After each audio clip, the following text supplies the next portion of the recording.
শ্রী গুরু বৈষ্ণবাংশ শ্রী রূপম সাগরগত সহগণ রঘুনাথ নিহিত সজীব সাদ্বৈত সাবধূতম হরিজন সহিত কৃষ্ণ চৈতন্য দেব শ্রী রাধা কৃষ্ণ পাদ সহগণ ললিত শ্রী বিশ্বতা নিহিতাংশ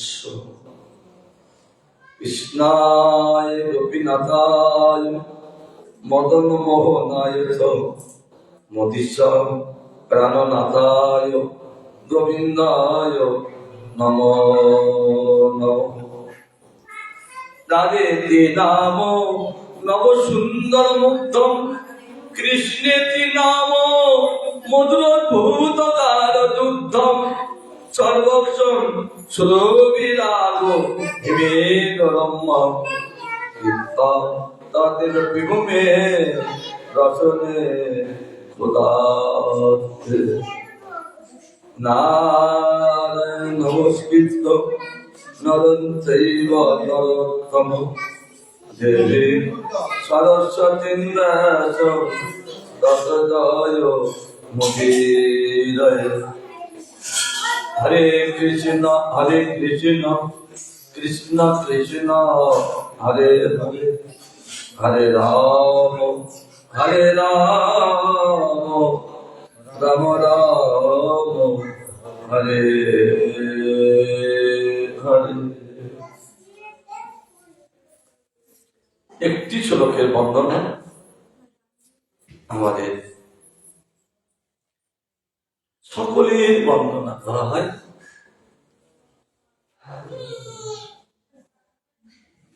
একটি শ্লোকের দ্বারা আমাদের কৃষ্ণদাস কবিরাজ অবশ্যই পান। একটা বিরাট সমুদ্র চৈতন্যমৃত সেটা তিনি রচনা করতে সেটা সম্ভব হয়েছিলেন। করুণা কারণ প্রয়োজন, সকলের করুণা অর্থাৎ কৃপা আশীর্বাদ নিয়ে তারপর তিনি রচনায় তিনি ভর্তি হয়েছিলেন। এই জন্য আমাদের প্রথমেই বন্দনা, এই যে বন্দেহম যে বন্দনাটা করি, এটা এত সুন্দর বন্দনা কে প্রকাশিত করে আছে বলো? এই যে চারটি শ্লোকের একটি বন্দনা, কি মাধুর্যময় বন্দনা। কৃষ্ণদাস কবিরাজ কৃষ্ণ এই শ্লোকটা বন্দনা যে আমি এত বড় একটা লিখনিতে আমি যাব, কিন্তু কি কি সম্ভব হবে? তার জন্য সকলকে একটি বন্দনা করে তিনি তাদের কৃপা আশীর্বাদ দিয়ে তারপর চৈতন্য তিনি লিখনিতে তিনি কাজে নামলেন, লেখার আশীর্বাদ দিয়ে। তারপরে আমরা বন্দনা করি, এই বন্দনাগুলো বুঝতে পারি না বলে বন্দনা মুখস্থ করি না। তারপরে বলছেন ওম জ্ঞান জ্ঞানঞ্জন শলাকয়া চক্ষুরুন্মিলিতং যেন তস্मै শ্রী গুরবে নমঃ। এই আস্তে আস্তে বল, এখানে হরিকথা হচ্ছে তো, তোমরাও শোনো আর সবাইকে শুনতে দাও।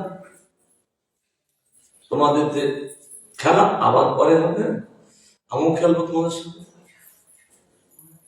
এখন এই যে শ্লোকটা দুই হাত জোড় করে গুরুদেবের কাছে যেয়ে নিজেকে সমর্পণ করেছিলেন। এই শ্লোকটা কে রচনা করিয়াছিলেন? কে বলতে পারবেন? বলুন। ওটা না, পরেরটা।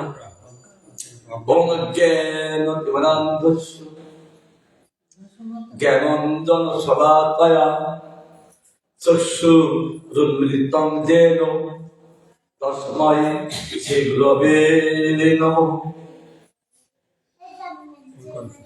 এই যে শ্লোকটা কে গুরুদেবের কাছে এই বর্ণনা করে নিজেকে সমর্পিত করিয়াছিলেন, তার জন্য এই সমর্পিততা অতি মাধুর্যময় বলে আমাদের প্রপাত আমাদের গুরুদেবের বন্দনা এইটাই থাকবে। এর মধ্যে অতি মাধুর্য আত্মসমর্পণ দেখিয়েছেন এই শ্লোকের মধ্যে। তাহলে এই শ্লোকটা কে গুরুদেবের কাছে এই শ্লোকটা বলে গৌদেবকে বলেছিলেন, আর গুরুদেব বলেছিলেন, মা তোমার ভাইটা তুমি যখন তোমার দেহটা আমাকে সমর্পণ করেছ, আর কোনো বিপদ আসতে পারে না। আজ তোমার সমস্ত দায়িত্ব আমি নিলাম। একথাটা কে বলেছিলেন? আর এই শ্লোকটা বন্দনা করে কে বলেছিলেন? আমরা বলছি কেন? আমরা কিচ্ছু বুঝি না, তো বন্দনা পরিণাম বুঝতে পারি না, আর তাতে মজা পাই না। আমি বলছি জন্য, কারণ গোবিন্দগঞ্জে থাকতে সেখানে কোনো মঠ ছিলেন না, তার জন্য সব জায়গাতে সাধু আসতেন, আর তাদের সেবা করতে করতে টাইম যেতে প্রতিদিন আমি গুরু বৈষ্ণবের বন্দনা না করি, আমি অন্য কোনো কাজ করি না। মনে করলাম যে আজ একটু ওই সময় উঠেছে কিন্তু সাথে উঠে চান করে আমি হরিনাম করছি। কারণ সারাদিন হরিনামটা কম হয়, তখন একা ছিল, কত সাধু আসতেন, বাধাঘাট করতে গোধনে আসতে হতো, আবার যে রান্না করতে হতো তাদের পরিবেশন করতে হতো। আবার টাইম গুরুমাদের একটা নীতিকে, তুমি যা কিছু করো না কেন টাইম পাঠ কীর্তনে তোমার বসতে হবে, এটা কম্পালসারি সাবজেক্ট। আজ এত শাসনের মধ্যে ছিলাম, আজ একটু পরিপরিচয় ভূমিকায় গেছি, নিয়ে গেছি। আমাকে বলতেন রাধারমন কোথায় গেল? যিনি গান করছেন রাধারা তখন এসেছিলেন, তিনি বললেন উনি হরি নাম করছেন ওপরে। এবার গুরুমার বাচ্যকৃত্য ওপরে করতে যাও, আমাকে বলছে কি বাবা আজ বন্দনা করলে না কেন?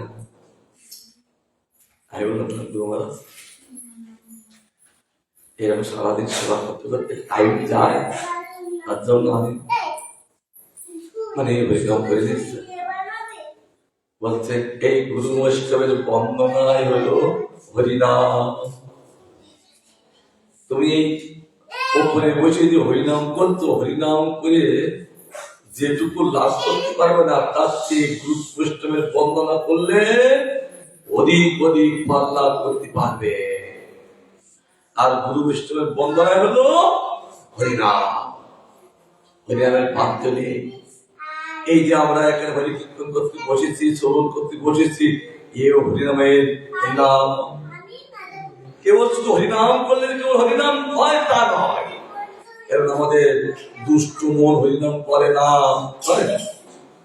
দেখবি যে হরিনাম নিয়ে বসবে না, হাওড়া শিয়ালদা কলকাতা বোম্বে দিল্লি করে না, সামনে থেকে আগে ওনায় বলে ফাঁকি দেওয়া ধান্দা তুমি করো, সামনে সব সামনে আসো, মুখে মুখে না যাই ঠিক। হ্যাঁ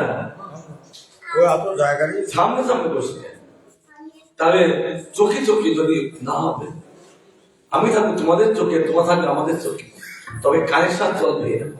কানেকশনটা আর প্রকার থেকে ওই মন্দির থেকে কানেকশন আসছে, তার সেই কানেকশনটা বক্তার মধ্যে থাকবেন, শ্রোতার মধ্যে থাকবে। তবে গোবিন্দের কথা একেবারে ফটাফট চলে আসবে বক্তার কাছে, শ্রোতার কাছে। কেন? বক্তার শ্রোতার সঙ্গে কানেকশন থাকে, চোখে চোখে কানেকশন। তার জন্য এই জন্য তারপর আমি বলেছিলাম, গুরুবাস আমার আর কোনদিন বন্দনা ভুল হবে না, আজ কোনদিন আর বন্দনা ভুল হয় না। ট্রেনে গেলু এই বন্দনা করি, মঙ্গলারতি করি, চেষ্টা করি, কেন এটা আমার নিত্য পাঠ্য না, আমার নিত্য পাঠ্য।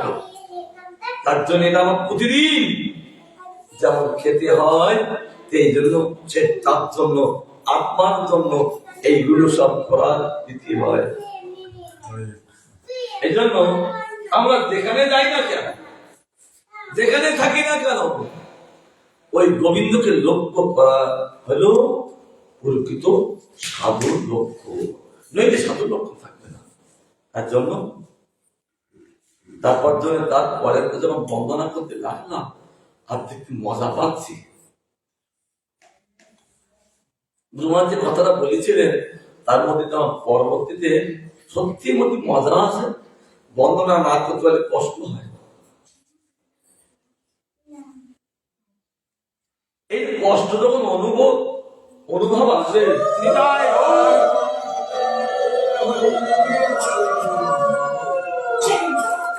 অভাব বোধ হবে। গুরু বৈষ্ণবের বন্দনা না করলে অভাব বোধ হবে। আজ আমি আমার গুরু বৈষ্ণবের বন্দনা করতে পারবো, এরকম অভাব বোধ হবে। আর যখন অভাব বোধ হবে, জানতে হবে বাস কাজ হচ্ছে, কানেকশন করছে। এই যে সুরক্ষা, এই যে সুরক্ষা, যখন ইন্দ্র তিনি পশুদের ভয়ে স্বর্গপুরী ছেড়িয়ে পদ্মের নালে বাস করছে, সেই সময় নহুষ রাজা বলে, আর তিনি কি করলেন, বলে আমি এখন রাজা, শশীকে পাশে বসাও। কিন্তু শশী শান্তি শুরু করে, তার পাশে বসবেন কেন? মহা বিপদ, স্বামী নাই, এখন রাজ্য পালন করছে স্বর্গরাজ্য নহুষ, এখন কি করবে? প্রত্যেক নারীর একটা ধর্ম আছে, আর ধর্মটাকে রক্ষা করতে পারেন কে? স্বর্গের গুরুর নাম কি? স্বর্গের গুরুকে, দেবতাদের গুরুকে বৃহস্পতি। তখন বিবেক বললেন, তাহলে আমার এই দেহটা আমি কখন নিজে নিজে রক্ষা করতে পারবো না। এই দেহটা রক্ষা করতে পারেন একমাত্র কে? গুরুদেব। তাই গুরুদেবের কাছে হাত জোড় করে এই শ্লোকটা বর্ণনা করেছি। অর্থাৎ এই শ্লোকের মধ্যে আছে কি? গুরুদেবের চিত্তটাকে বিগলিত করিয়ে দিয়েছিলেন শশী দেবী। আর তখন তার অভয় দান করেছিলেন, মা তুমি যখন দেহটা আমাকে সমর্পণ করলে, তোমার আর চিন্তা নাই, আমি তোমাকে রক্ষা করব। তাই আশ্রয় দিলেন কোথায়? গুরুদেবের আশ্রমে ওই শশী দিকে থাকতে লাগলেন। এবার নহুষ এক এক করে তিনি লোক পাঠাতে, দাও শশীকে ডেকে নিয়ে আসো, আমি এখন ইন্দ্র, আমার পাশে বলবে। তিনি তো কাঁদছেন, গুরুদেব কি করবো? মা তোমার চিন্তা নাই, বসো, থাকো, আমি তোমার কথা দিয়েছি, আমি তোমাকে রক্ষা করবো। এই যখন বললেন, আচ্ছা ঠিক আছে, যাবেন শশী, যাবেন। তবে নহুষ যদি ঋষিদির কাঁধে পালকিতে উঠে যদি আসতে পারে, তবে যে শশী তার কাছে থাকবে। এই কথাটা কে বললেন? গুরুদেব। বৃহস্পতি বললেন, ঠিক আছে। নহুষকে ঋষিদের বহন করে রাখবে ঋষিরা, যে পালকেতে চড়ে যদি এই সতীদেবীকে আসতে পারে, তাহলে সেই সতীদেবীর পাশে তার করবে। সেটা কামে লিপ্ত। তখন ঋষিদেরকে অর্ডার করলে ঠিক আছে, ক্রোধ কি না করে, কাম মানুষকে কি না করে, ধর্মের থেকে চুতু করে দেয়, নরকে পাঠিয়ে দেয়। ভাগবত গান করছেন। এইবার ঋষিরা কখনো কি পালকি বহন করে না, স্বর্গে এই ঋষিগণ পালা করিয়ে প্রতিদিন ভাগবত তারা করে, তারা জীবনে কখন পালকি বহন করেননি। কিন্তু এখন রাজা তিনি, তাকে তো শুনতে হবে না, রাজা তিনি আগে কোন রকম পালকিটা কাঁধে করে নিবে, কিন্তু চলতে পারছেন না। চলবেন কি করে? কারণ দৃষ্টিপুতম নাশের পদ বস্ত্রপুদম পিবোজ্জলম সত্যপুতম ভাবের বাক্যম মনোপুতম সমাচারে। সাধুগণ তারা ফটাফট পা ফেলে না। দৃষ্টিপুতম ন্যাসের পাদ, দৃষ্টি রেখে তারা পা চালিত করে। কেন? সেখানে কারা থাকে বলতো? অনেক জীব আছে, তাদের গায়ে যেন পা না লাগে, তার জন্য তিনি দৃষ্টি রেখে রেখে পা পেতে লাগলে। ঠিক এইরকম আর একজন রাজা মা ভাগবত কে ভরত রাজা,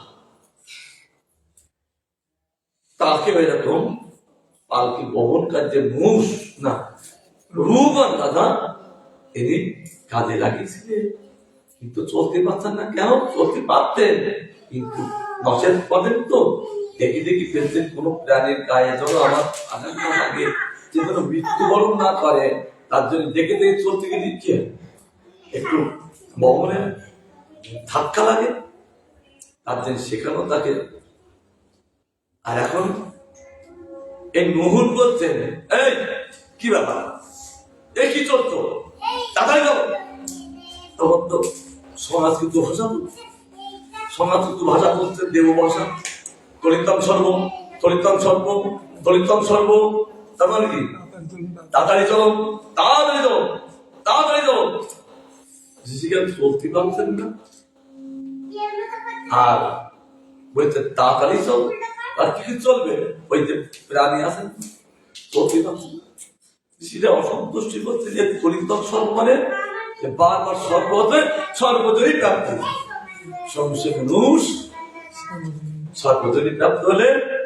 আর সতীদেবী কি বলে, গুরুদেবের করোনা হয়, তিনি প্রতিষ্ঠিত হয়ে গেলেন।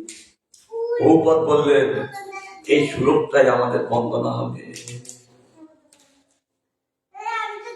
কি কোথা থেকে শ্লোকগুলো আমরা পেয়েছি, আমরা কিন্তু বন্দনা করছি, এটা বুঝতে পারি না বলে আমরা মজা পাই না। যখনই বুঝতে পারবো তখন মজা পাবো, এই জন্য বন্দনা বিশেষ করতে হয়। আরেকটা কথা কি, বোধো না বোধো বন্দনা করো, একদিন যাদেরকে বন্দনা করছো তারা একদিন কি করবে, বুঝিয়ে দেবে। কারণ বদ্ধ জীব মাত্র কেউ বোঝে না। ওই যে মন্দিরে বসে আছে, তার এই প্রচেষ্টা দেখে তারা বুঝিয়ে দেবে। লেখাপড়া করে না, কিন্তু প্রতিদিন স্কুলে তিনি যেতেন, তার জন্য মাস্টারমশাই কি করে, আরো নাম্বার দেয় তার স্কুলে যাওয়াটা দেখে।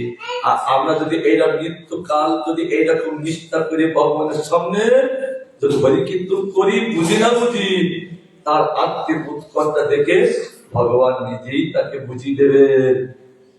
এটা এই বিষয়ে কোনো সন্দেহ নাই।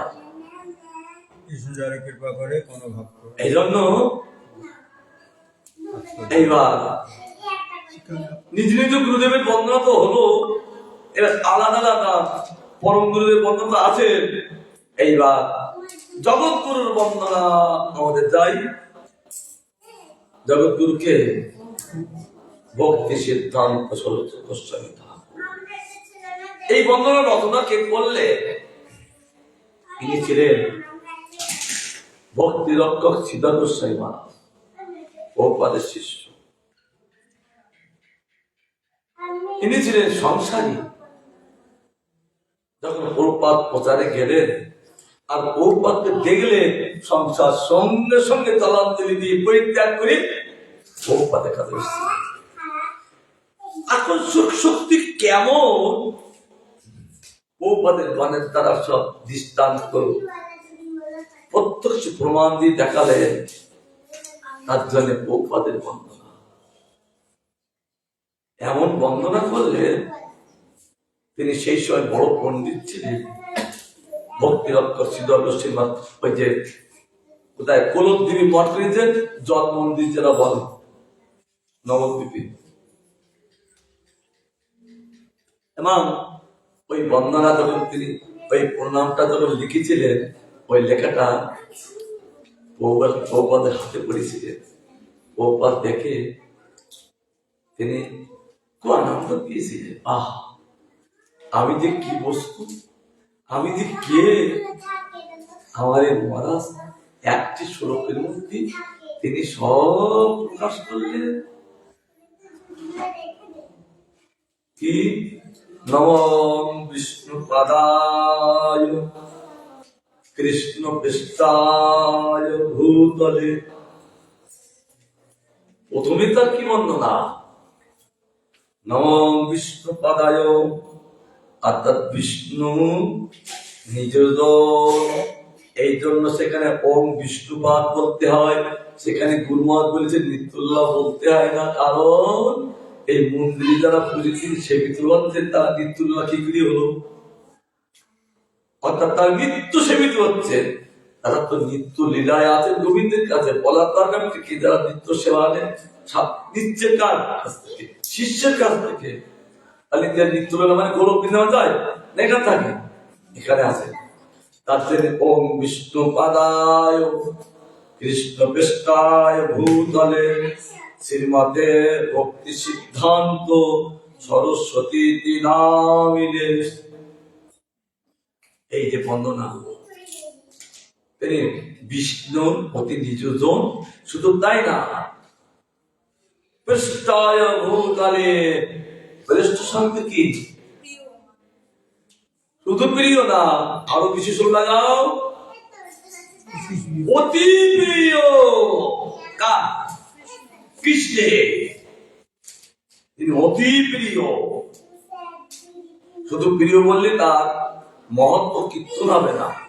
তার জন্য পৃষ্ঠ শব্দে প্রিয় না, অতি প্রিয় মানে অতি কাছে।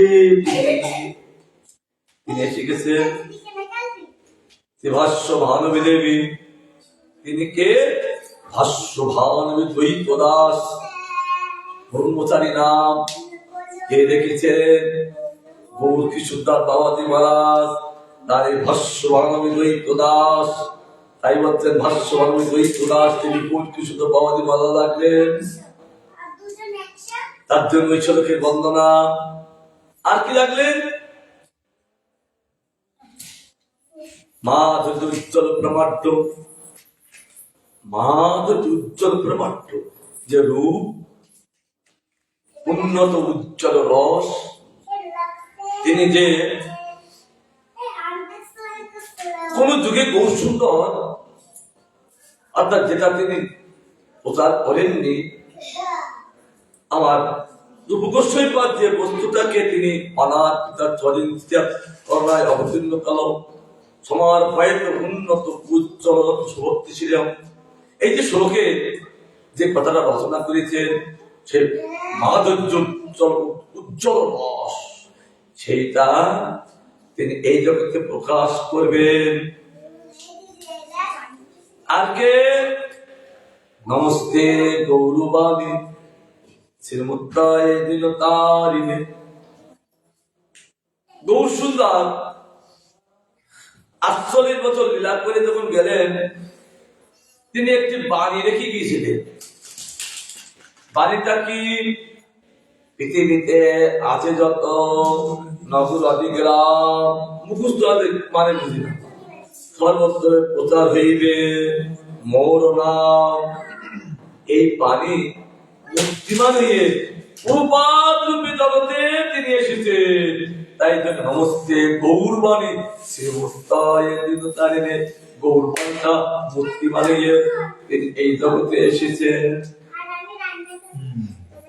কি ব্যাখ্যা দেখো তো, আমি বলছি কেন? কারণ আমাদের কেউ বোঝে না তো, না বললে মজা পাবে না, তার জন্য আমি ব্যাখ্যাটা করছি। কেন যারা দীক্ষা নেবেন তাদের তো শেখাতে হবে, আর যারা নিয়েছে তারাও জানে না। তার জন্য গৌর বাণীটা তো সাধারণ বাণী না, সেই বাণী বিশ্বে প্রচারিত প্রসারিত করার জন্য সেই বাণী মুক্তিমান হয়ে তিনি এই জগতে এসেছেন। আর কি সেই সময় যত অপসিদ্ধান্ত ছিল খণ্ডন করে সিদ্ধান্তকে প্রকাশিত করার জন্য তিনি এই জগতে এসেছেন। কি কি?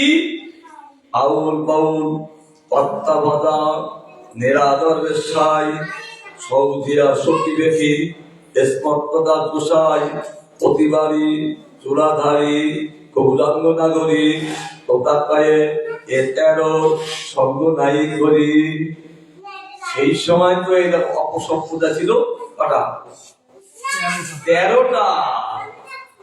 এই অপসম্পদাকে খণ্ডন করেছিলেন, আর সিদ্ধান্তকে তিনি প্রকাশিত করিয়াছিলেন।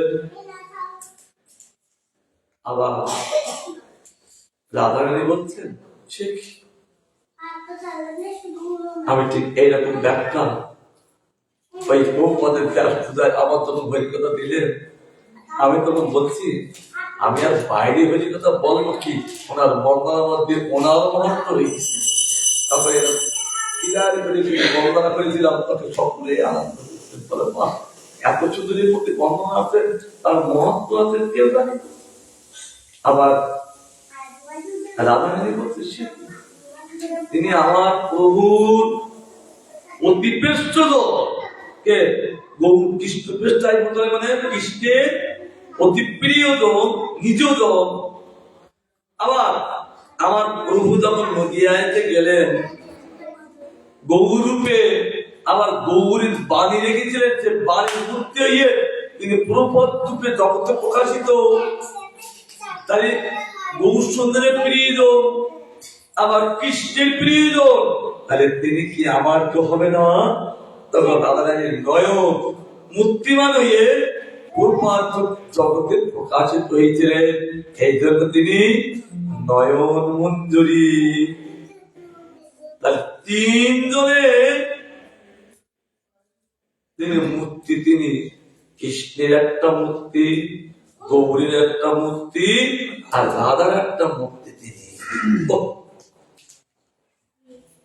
কি বন্দনার মধ্যে, কিন্তু বুঝতে পারছে না বলে মজা পাচ্ছে না, কিন্তু বুঝতে না পারলেও হজম হবে না। আবার কে নম গৌর কিশোরায় সাক্ষাৎ বৈরাগ্য মুক্তায় বিপ্লম্ব রসমুদের পাদম বুঝাইতে নম। তিনি হলেন বিপ্লম্বের মূর্তি। কে? গৌর কিশোরদাস পাওয়াতে মহারাজ। তিনি বুঝেছিলেন 30 বছর, আর ভগবানের জন্য মালা গাচ্ছেন। ঠিক ঠিক। আবার যখন এই নবদ্বীপ প্রকাশিত হলে, আর কৃষ্ণ বলরাম বলছেন তোমার আর এখানে থাকতে হবে না, তোমার সেবায় আমরা ভালো সন্তুষ্ট হয়েছি। তুমি এখন নবদ্বীপে যাও, আর সেখানে একজন আছেন কে, যার দ্বারা আমি ধাম প্রকাশিত করেছি, এসে ভক্তিমূলক ঠাকুরের দ্বারা, ভালো করে ঘুমাবে না, ভক্তিমূলক প্রকাশিত করেছি, তাহলে তুমি সেই ধামে দাও। কৃষ্ণ বড়নাম করলে তারপর তিনি চলে আসলেন এই নবদ্বীপে। সেই সময় অনেক সাধু ছিলেন, তিনি এসে বাস করছেন কোথায়? ওই রানীর চড়ায়, নবদ্বীপ পারে। আর পার্শ্বদের কোথায়? ওই দ্বীপে। নিত্যনিষ্ঠা, একদিন কোনদিন পাঠ বন্ধ করতেন না। কেন? তিনি কার মুখে পাঠ শুনতেন? ভক্তিমোহন ঠাকুর মুখে পাঠ শুনতেন, আর কারোর মুখে তার পাঠ শুনতেন না। আর পাঠ হতেন না, তা শুনবেন কার কাছে? তিনি পাঠ করতেন। কখনো কখনো ভাব রাজ্যে যেতেন কে? ভক্তিমোহন ঠাকুর। আর তিনি ওই তার ভাব রাজ্যের দর্শন করে তিনিও ভাব রাজ্য যেতেন। শ্রোতা বক্তায় দুইজন ভাব রাজ্যে যেতেন। তার জন্য তিনি তার কাছে ভালোবাসেন। আবার তিনি যখন উপাতকে তিনি শিষ্য করবেন, এরকম তার মনোভাব ছিলেন না। কিন্তু তার বাবা বলে দিচ্ছেন কে? ভক্তিমোহন ঠাকুর, যাও, ওই তোমার গুরুদেব। কিন্তু প্রভুপাদে সেই সময় ছিলেন জ্যোতিষশাস্ত্রের পারদর্শী, অতি মেধাবী, এবং পার্বত্য যেখানে থাকে, সেখানে কি থাকে বলতো? অহংকার থাকে। এই তিনটি প্রভুপাদের মধ্যে ছিলেন। কিন্তু পিতা বলছেন কি, তুমি গৌর প্রসাদ বাবাজি মহারাজের কাছে দীক্ষা নাও। কারণ গৌর কিশোরদাস বাবাজি মহারাজ কে এবং তিনি কেমন ভক্তিমোহন ঠাকুর তিনি বুঝেছিলেন। তার জন্য প্রভুপাদকে বলেছিলেন তুমি ওনার কাছে দীক্ষা গ্রহণ করো। কিন্তু তিনিও কম নয়, প্রভুপাদ তিনি পিতাকে পিতা বলতেন না। কি বলতেন? প্রভু বলে, আমি যদি পিতাকে পিতা বলি মর্যাদা দেওয়া হবে না, আর আমি যদি তার প্রভু বলি তাকে মর্যাদা দেওয়া হবে। এই যে বলা হচ্ছে যে কেউ কারো কম নয়, সব তত্ত্বে প্রতিষ্ঠিত। তত্ত্ব শব্দ গোবিন্দ, আর এরা তত্ত্বে প্রতিষ্ঠিত। তার জন্য তিনি প্রভুর কথা শুনতেন, প্রভুর মর্যাদা লঙ্ঘন করতেন না। প্রভু কাকে বলেন? বাংলাদেশে এক জায়গায় যাচ্ছি, সেখানে দুটো ভ্যান, এবার আমাদের ভ্যানে আমরা উঠেছি, 7-8 জন লোক যাচ্ছে। সেখানে আমার একজন বেশ ভালো একজন মুসলমান, বড় দাড়ি, যাচ্ছে তার বাড়ি, আমাদের গাড়ি উঠেছে। হ্যাঁ, আমাদের গাড়ি উঠেছে। এইবার তিনি বলতে যাবেন যেটা আমাদের শাস্ত্রে কি এরকম বলে কেন? এরকম বলে কেন যে ও কাকাকে প্রভু, বাবাকে প্রভু, আর জ্যাঠাকে প্রভু? কি ভাষা? আবার একজন বাবাজি মহারাজের সঙ্গে যাচ্ছেন, তিনিও বলছেন আমাদের প্রভু কেন বলে? এই প্রভুর ভাষাটা তো আমাদের বাড়ির ভাষা না। ভাগবত খুললে নারদকে প্রভু বলেছেন ব্যাসদেব, আবার পরীক্ষিত মহারাজ তিনি সুখদেব গোস্বামী মহারাজকে প্রভু বলেছেন, পূর্বভাষাটা আগের ভাষা, কিন্তু প্রচলন ছিলেন না। গৌর সুন্দর যখন নদিয়াতে আসলেন তখন এই পূর্ব ভাষাটা প্রচলন করলেন। কারণ যেদিন থেকে গুরু পরমাত্মা আশ্রয় হচ্ছেন, আর সেই দিন থেকে ওই পূর্বতার সংজ্ঞা আসছে, মহাপুরু বিধান। তাই বলছে পূর্ব কাকে বলে জানেন? প্রকৃষ্ট রূপে, ডাইরেক্ট রূপে, সম্যক রূপে বিভু ভগবানের সঙ্গে যুক্ত হচ্ছেন বলে তার পূর্ব সংজ্ঞা। তা বিভু ভগবান কে? ভগবান, ভগবানের সঙ্গে কানেকশন চলছে সেখান থেকে। এই জন্য তাকে মহাপুর ভগবানের সঙ্গে যুক্ত চলছেন। এই জন্য ডাইরেক্ট প্রকৃষ্ট ডাইরেক্ট, তার জন্য পূর্ব সংজ্ঞা অবশ্যই একটা চুপ। এই যে পূর্ব সংজ্ঞাটা বুঝেছিলেন আমার সরস্বতী গোস্বামী ঠাকুর, এই জন্য তার বাবা তিনি প্রভু বলতেন। এবার আরো তো পরস্পর সব বন্দনা গুলো আছে, আমি কয়েকটা বললাম, আবার যদি কোনো সুযোগ হয় আবার তার বন্দনা ব্যাখ্যা করবো। এখন বেদের তাৎপর্য কি? তাৎপর্য মানে কি বলো? তাৎপর্য কাকে বলে? একটা বিরাট কাহিনী, তাই তো? ওই কাহিনীকে মুখস্থ করে না, তার মধ্যে যে সার ওই গ্রহণ করার নাম তাৎপর্য। বুঝিয়ে দিচ্ছি, কারণ এখানে দুজন টিচার আছে তো, তার জন্য ওই মহাপুরুষ থেকে একটা বিরাট কাহিনী থেকে তাকে সাত বলার নাম তাৎপর্য। তা বেদের তাৎপর্য কি? বেদের সার কি? বেদের সার আর যত সার আছে সব সার আছে শ্রীমৎ ভগবান কি জয়। সেই ভাগবত মধ্যে শুধু সার ছাড়া অসার বলতে নাই।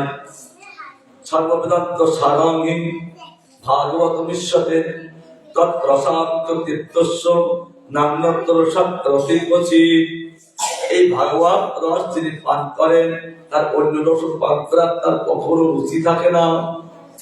কি কি অত্যয়াং ব্রহ্মসূত্রং ভদ্রত্ব বিনির্ময় গায়ত্রী বচন রস বেদান্ত পরিবিরঙ্গিতং। এতটুকু সার শ্রীমদ্ ভাগবতের বেদের অর্থগুলো নির্ণয় করিয়াছেন ভাগবতে। তার তাৎপর্য কি? যেমন ব্রহ্মা বলেছেন বাজুদ পরাবেদা, বাজুদ পরামুখা, বাজুদ পরাদোগা, বাসুদেব পরাক্রিয়া, বাসুদেব পরম জ্ঞানম, বাসুদেব পরম তপ, বাসুদেব পরাগতি। যদি কোন গতি থাকে ওই বাসুদেব হল সকলের গতি। ব্রহ্মা যে কথা বলেছে ভাগবতে, তাই বলতে ভাগবত বলেন বাসুদেব পরাবেদা, অর্থাৎ বাসুদেব হলো শ্রেষ্ঠ বেদ। বেদ শব্দের অর্থ কি? জানা। কাকে জানা? সেই বাসুদেবকে জানা। বেদ শব্দ অর্থ বলেন ওই তুমি যখন আমার কাছে এসছো আমি তোমার জানিয়ে দিচ্ছি ওই সেই কৃষ্ণ। তাকে জানাই হলো পরম ধর্ম। তার জন্য বলছে সকল বেদ সকল বাসুদেব পারায়ণ। অর্থাৎ এই চারটি বেদ বাসুদেবকে নিয়ে তারা অবস্থান করেন। যেমন ভাগবত পরায়ণ ওই ভগবানকে নিয়ে অবস্থান করেন বলে ভাগবত পরায়ণ। আর এখানে বেদ সকল ওই ভগবানকে নিয়ে থাকেন বলে তাকে বলে বাসুদেব পরায়ণ। ব্রহ্ম বলেন, উপনিষদ বলেন সর্ববেদাযৎ পদমামনন্তি, সকল বেদ সেই পরম পদের আরাধনা করিয়া থাকে। সব বেদ পরম পদের, পরম পদ বলে গোবিন্দ, তাকে তারা আরাধনা করিয়া থাকে। আরাধনা ভাষাটা কেমন? প্রত্যেকটা শব্দ যদি আমরা বুঝতে ব্যাখ্যা করতে পারি আনন্দ হচ্ছে। সেই পরম পদে অর্থাৎ গোবিন্দের আরাধনা অর্থাৎ আকৃষ্টি হওয়া তার পদবন্ধে।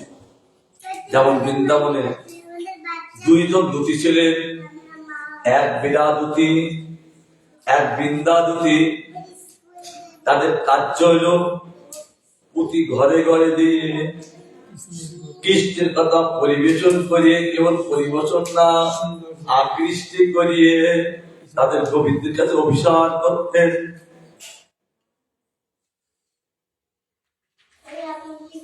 পরম পদেরই আকৃষ্টি হওয়ার নাম আরাধনা। আমাদের কি আরাধনা করছি তা ভগবানের জানে, কিন্তু আকৃষ্টি নেই। আকৃষ্টি না হলে তার ধন্য হতে পারবে না। আর আকৃষ্টি করাবেন কে? আকৃষ্টি করিয়াছিলেন, ধর্মের প্রতিষ্ঠিত করিয়াছিলেন এক নারদ অতি পাপীকে। দুইজনকে তিনি ধর্মপথে চালিত করিয়াছিলেন।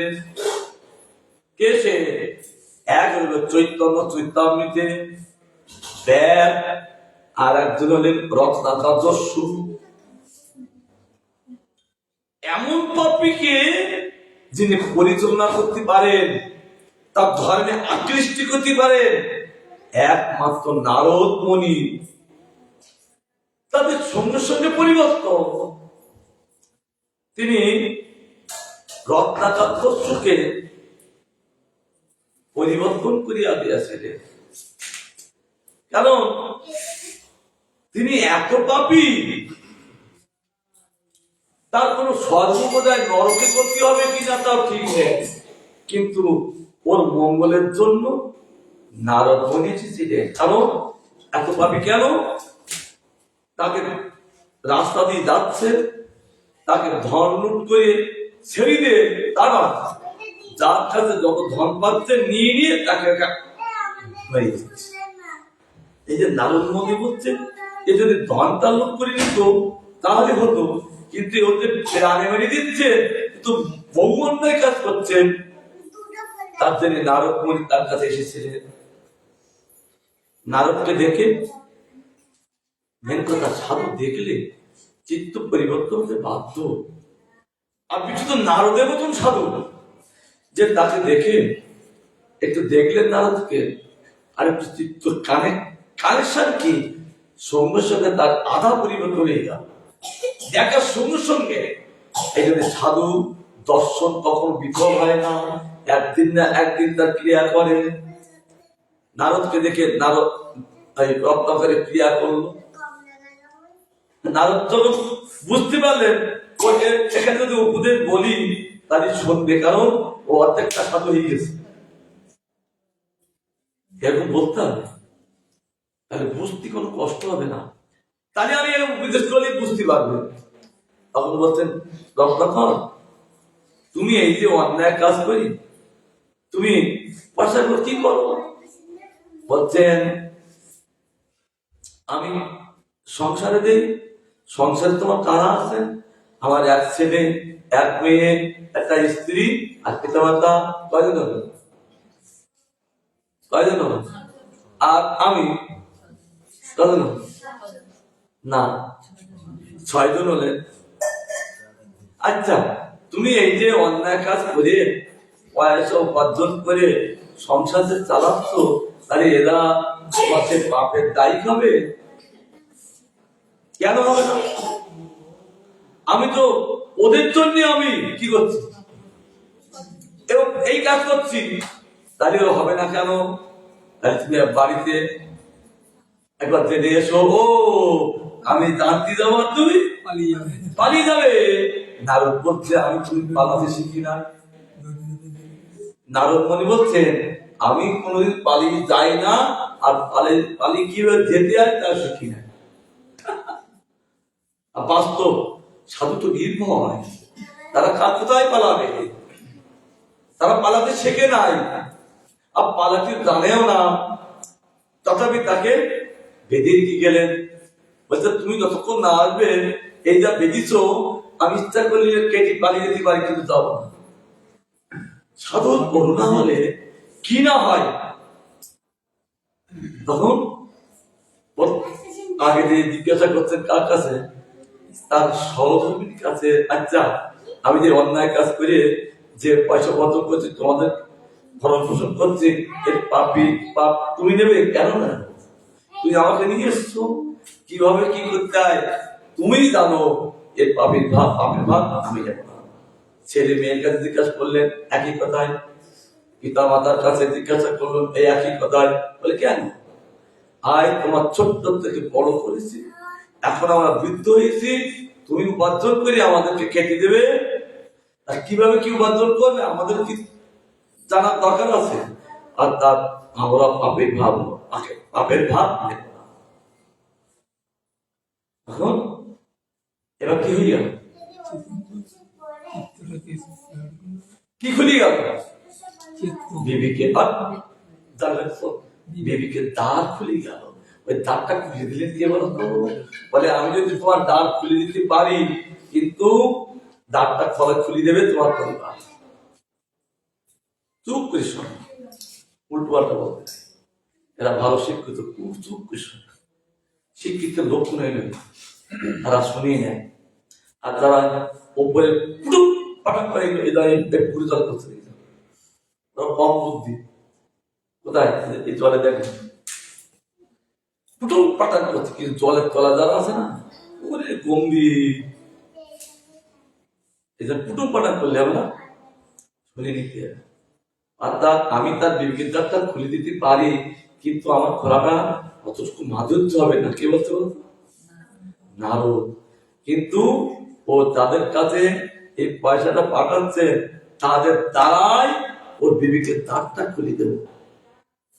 আর সত্যি তাদের কাছ থেকে বিবেকের দ্বারটা খুলে ফেললে তারাই তখন বলে হায়া দেখি বিবেকের দ্বার খুললি না, তখন সে অন্যায় কাজ করে না। আর তখন গোবিন্দের ভজন ছাড়া আর কারো ভজন করে না। বিবেকের দ্বার খুলে ফেললেন, কিন্তু অসুবিধা হচ্ছে আমাদের সাধু সঙ্গ করা মানে এই বিবেকের দ্বারটা খোলা, কিন্তু বিবেকের দ্বারটা সাধু সঙ্গ হচ্ছে, দ্বারটা খুলছেন না। তাহলে কেন সাধু সঙ্গ হচ্ছে না? সাধু সঙ্গের দ্বারা তো দ্বারটা খোলে, কিন্তু সাধু সঙ্গ হচ্ছে না, দ্বারটা খুলছে না, আর আমাদের বিবেক আসছেন না। কিন্তু সাধু তার মারফত দ্বারা দ্বারটা যখন খুলে দিলেন, তখন নারদ মুনিকে ছেড়ে দিয়ে বলছেন সাধু বাবা, তাহলে এর থেকে আমার উপায় কি?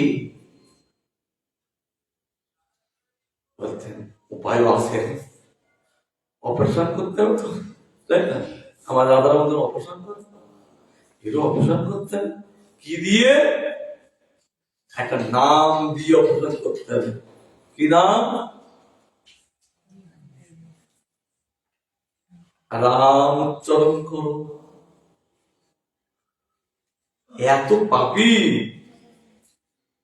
এত পাপী, তার মুখে রয়াকা রাম উচ্চারণ হচ্ছে না। তখন নারদ মুনি বলছেন তোমার কি উচ্চারণ হচ্ছে? বলছেন আমার উচ্চারণ হচ্ছে মরা।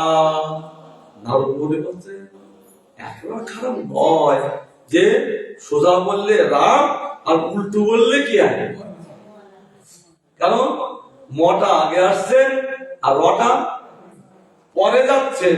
নারদ মুনি খুব বিবেকবান তো, বলছেন ও তো রাম বলছেন না, মারা বলছেন, মানে রামই বলছে। হ্যাঁ তাই তো, কারণ উল্টি বলছেন তো, তার জন্য আগে মটা বললেন আগে আর রটা বললেন পরে। আর সোজা বলে কি হয়? রাম হয়। বা ভালো বুঝতে আছে, রাম হয়। নারদ মুনি বলতে একটা মন্দ না, কারণ ওই রামই বলছে, কিন্তু এখন ওই সোজা নামটা হবে না, এখন এই নামটাই হোক। পরে ওর চিত্ত যখন শুদ্ধ হয়ে যাবে, তখন ওই নামটা আবার উল্টি দিয়ে কি হবে? রাম হবে। তার জন্য নারদ মুনি বলছে তুমি এই নাম উচ্চারণ করো। আচ্ছা, কত বছরের নামটা উচ্চারণ করেছিলেন? ৬০,০০০ বছর। ওই শুদ্ধ হতে লেগেছে চিত্তটা ৬০,০০০ বছর। আর ৬০,০০০ বছর পরে যখন ওই নামটা আবার সোজাই গেল, তখন বললেন রাম। আর সব দুর্বাসা করতে রাম তার সামনে যে দর্শন দিয়ে চিরচরিত জন্য ধন্য করে দিলেন। আর বললেন সত্য যুগের কথা, এবার আমি ত্রেতা যুগে আমি যে লীলা করবো তা তুমি রচনা করো। আর আজ থেকে তোমার নাম হবে বাল্মীকি মুনি।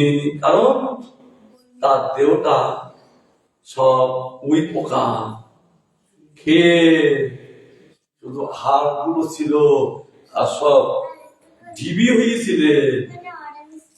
তার জন্য তার নাম দিলেন কে? রামচন্দ্র। ওর নাম হবে বাল্মীকি মুনি। এই জন্য এখানে বলছেন যে আকৃষ্ট করানোর কথা বলতে দিয়ে আমি এতগুলো কথা বললাম। পরম পদেরই আকৃষ্টি আপনি থাকেন। আরাধনার শব্দ হলো আকৃষ্টি হওয়া। কার কাছে? দাদার কাছে, গোবিন্দের কাছে। আকৃষ্টি করানোর জন্য এই সাধু সঙ্গ, এই ভাগবত কথা আলোচনা করা, আর অন্য কিছু না।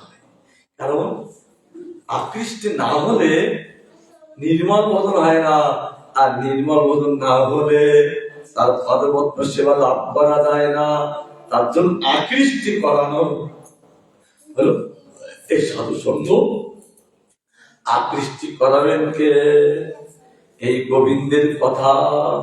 তারা যেমন আকৃষ্টি গোবিন্দের কথা পরিবেশন করে তাদেরকে আকৃষ্টি করাতে, আর আমাদের এই গোবিন্দের কথা আকৃষ্টি করাবার জন্য এই সাধু সঙ্গ করা, ভগবানের কথা পরিবেশন করা, আর ভগবানের কথা শোনা।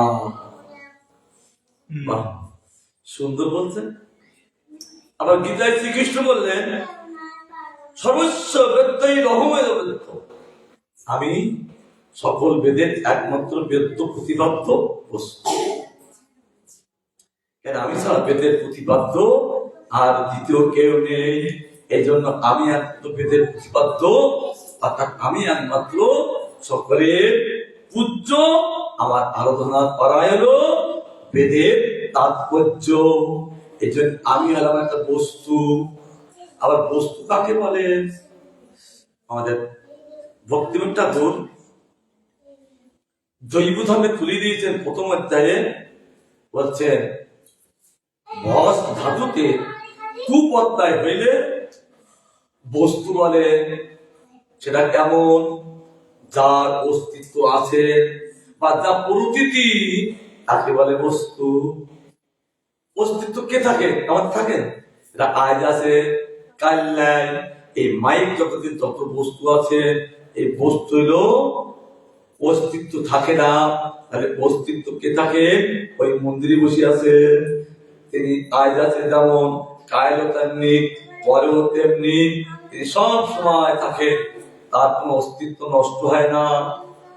এই কথা যার বিশ্বাস, প্রতীতি মানে বিশ্বাস, তাকে বলে বস্তু। ব্রহ্ম বলেন নারায়ণ পরা বেদা।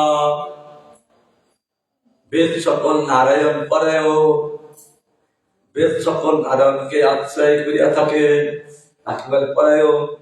নারায়ণের যে বর্ণক্রম জাত হয়ে আছে, এই যে জগতে বর্ণ, এই যে আমরা অক্ষর পাচ্ছি, নারায়ণ থেকে এই বর্ণগুলো প্রকাশিত হয়ে আছে। এই জন্য জীব গোস্বামীপাদ এই যে বর্ণগুলো তিনি কৃষ্ণ পর ব্যাখ্যা করেছেন হরি নামামৃত ব্যাকরণে। প্রত্যেকটাই অক্ষর কটা বর্ণ আছে? স্বরবর্ণ আর কি ব্যঞ্জন বর্ণ মিলে প্রায় 49টা অক্ষর আছে। কারণ একটা দুটো অক্ষরে স্বরবর্ণ না হলে হবে না, ব্যঞ্জন বর্ণ হলে হবে না। স্বরবর্ণ শব্দের অর্থ হলো অ আ, জিহ্বাটাকে কি করা, ইজি করা। কারণ আমাদের প্রথমটি ইজি হয় না, মানে সহজ করা জন্য ওই বর্ণের নাম স্বরবর্ণ। আবার গান শিখতে গেলে কি বলে তো? স্বরলিপি। কেন বলে?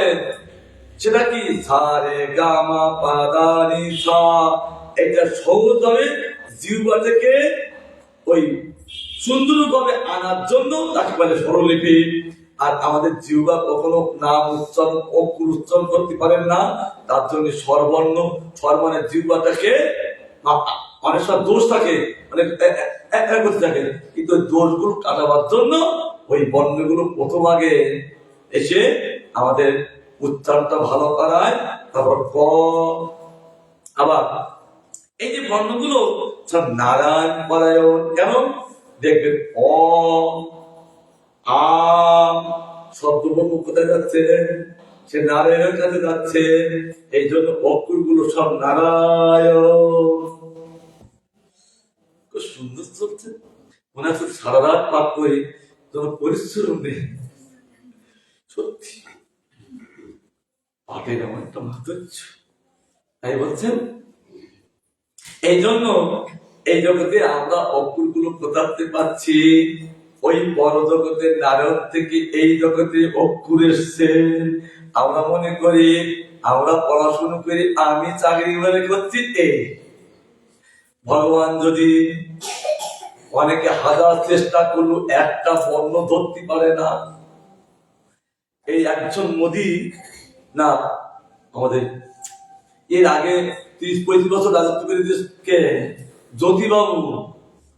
তিনি ওই বুড়ো আর বুড়িদের লেখাপড়া শেখাবার জন্য, যারা পড়ার লোক বলতে পারবে, তিনি খুব চেষ্টা করেছেন বর্ণ করিয়া শেখাবার জন্য, কিন্তু কেউ পেরেছিলেন, কেউ পারেনি। কেন? ওই বয়সে হয় না। এই জন্য আমরা সব যে বয়সে আসছি, ওই এই বয়সে আমার কেউ ধরতে পারছি না। এই জন্য কৌমার আচার প্রাজ্ঞ ধর্মান ভাগবতনীয় দুর্লভন মানুষের জন্ম তথা ধর্মমত্তম। ওষুধ বাগদের বলতে কৌমার কাল থেকে 5 বছর বয়স থেকে হরিভোজন করতে হয়। তা না করলে এই বস্তু ধরা যায় না, বোঝা যায় না, জানা যায় না, ভোজন করা যায় না। কারণ এই অক্ষরগুলো যে প্রতি অক্ষরটাই ভগবানের উপর ব্যাখ্যা, আমরা বুঝতে পারছি না। যখন কৌমার কাল থেকে এইগুলো মেধা যখন ধরে, তখন কৌমার কালে এটা ভালো ধরে। আর আমাদের সব স্টুডেন্ট আর হচ্ছে কি সব বুড়ো বয়সে ধরতে পারছে না, এর মুশকিল। তাই তো? আর কি তথাপি ভালো অন্য জায়গায় ঘোরাঘুরি করতেন না, এখানে বসেছে আর তথাপি ভালো। আর বলছেন নারায়ণ ভূত স্বয়ং পণ্যক্রম বেদের মূল ওঙ্কার।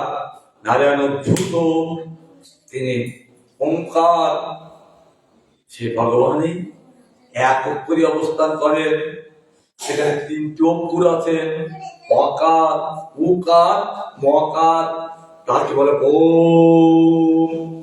তার জন্য আগের দিনে ঋষিরা তারা তপস্যা করছেন, এইরকম বসে এখন নাভির থেকে তুলে তারা মস্তকে নিয়ে ওম অর্থাৎ ধারণ করতে ওই রাধা আর গোবিন্দকে আর ভাই প্রতি তত্ত্ব এই জীব তত্ত্বকে তারা ধারণ করতেন। ধারণ করে একমাত্র গোবিন্দের পাদপদ্মে মন থেকে তারা আরাধনা করতেন, আকৃষ্ট হতেন। তার জন্য ওমকারের মধ্যে 3টি অক্ষর কি বললাম? অকার, উকার, মকার। এই জন্য আমাদের ক্লিকারের মধ্যে গৌরীর মধ্যে ওই 3টি আছেন, গৌরীর লীলা। আর ওমকারের মধ্যে আছেন কৃষ্ণের লীলা, রাধার লীলা। আর 25-20 তত্ত্ব সেখানে প্রকাশিত আছে। এখানে অকারে কৃষ্ণ, অকারে উকারে রাধা, মহাকারে উহার লীলা তিনি প্রকাশিত করে সকলকে আনন্দ দিয়ে চলেছেন। ভালো ভালো বস্তু লাভ করছি সর্বভূত। সুতরাং কৃষ্ণই বেদের প্রতিপাদ্য বিষয়, আর যে কিছু প্রতিপাদ্য আছে নাই, কারণ তিনি বিষয়, সেখানে সব আছে। নটা বেজে গেল, 1 ঘন্টা হয়ে গেল। ভালো ভালো বস্তুগুলো, এই গ্রন্থটা এমন হরিভক্তি বিলাস প্রকাশ করেছে সনাতন গোস্বামী, আর তারপরে এই একটা হরিস্তুত বিলাস। কত গ্রন্থের প্রমাণ দিয়ে এইটা যে প্রকাশিত করেছেন গুরু মহারাজ, আমাদের যে কি উপকার করেছে। কারণ আমরা অতটুকু পড়তে বুঝতে পারতাম না, কিন্তু যখনই মনে দেখবে কোন সন্দেহ আছে, এই গ্রন্থটা খুললে সব পাওয়া যাবে। ছন্দ কিছু হবে, এই জন্য আমি নাম দিয়েছি এটা দ্বিতীয় হরিভক্তি বিলাস। সব হরির কথা প্রমাণযুক্ত তুলে ধরেছে। জয় রাম বিষ্ণুপাদ ভক্তি সমস্ত গোবিন্দ মহারাজ কি। এইটুকু পড়লাম, 1 ঘন্টা চলে গেল। এখন তো আমি এখন ভিতরে ঢুকি কি টাইম চলে গেলে টাইমটা ছাড়িয়ে যাই। আবার গুরু বৈষ্ণবের করোনা হলে আবার আমরা আসবো। এই যে ব্যাখ্যা করলে যিনি জীবনে বোঝেন না সেও বুঝতে পারে। এই যে আমি 4 দিন পরে আসলাম, তো এতে বাধ্য হয় শিক্ষিত সমাজ